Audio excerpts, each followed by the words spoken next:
இப்போ I love you அந்த 1 4 3 அது ஒன்று ஒரு ஸ்கேலார் வேல்யூ. ஐ லவ் யூங்கிற வார்த்தை எப்படி சொல்கிறோம்? 1,4,3ன்னு சொல்கிறோம். அது வந்து ஒரு வெக்டார். இப்போ I love you I hate you ரெண்டு வார்த்தை சேர்ந்தது ஒரு உரைநடைன்னு வச்சுக்கோங்களேன்.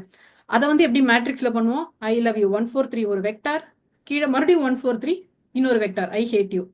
அது ரெண்டும் சேர்ந்தது தான் வந்து டென்சார். ஓகே, ஸ்கேலார்னா ஒரு வேல்யூ, வெக்டார்னா லிஸ்ட் ஆஃப் கண்டினியூஸ் வேல்யூ, டென்சார்னா மல்டிபிள் வெக்டார் வேல்யூஸ். ஸோ இப்படி தான் வந்து ஒரு உரைநடை அழகான ஒரு மேட்ரிக்ஸாக மாதிரி அது நியூரல் நெட்வொர்க் உள்ள ட்ரைனிங்க்கு போகுது. அதை பற்றி தான் நம்ம இங்கே பார்க்க போகிறோம்.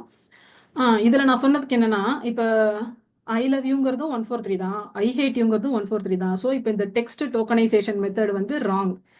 இப்போ இந்த 1 4 3 1 4 3க்கும் ரெண்டுமே ஒரே சென்டென்ஸ் தான் பார்த்தா கான்டெக்ஸ்டுவலி வேற சென்டென்ஸ், பட் சிமிலர் சென்டென்ஸ். இப்போ ஐ லவ் யூ சொல்ல போகிறவங்க அடுத்து ஐ ஹேட் யூவும் சொல்லலாம்.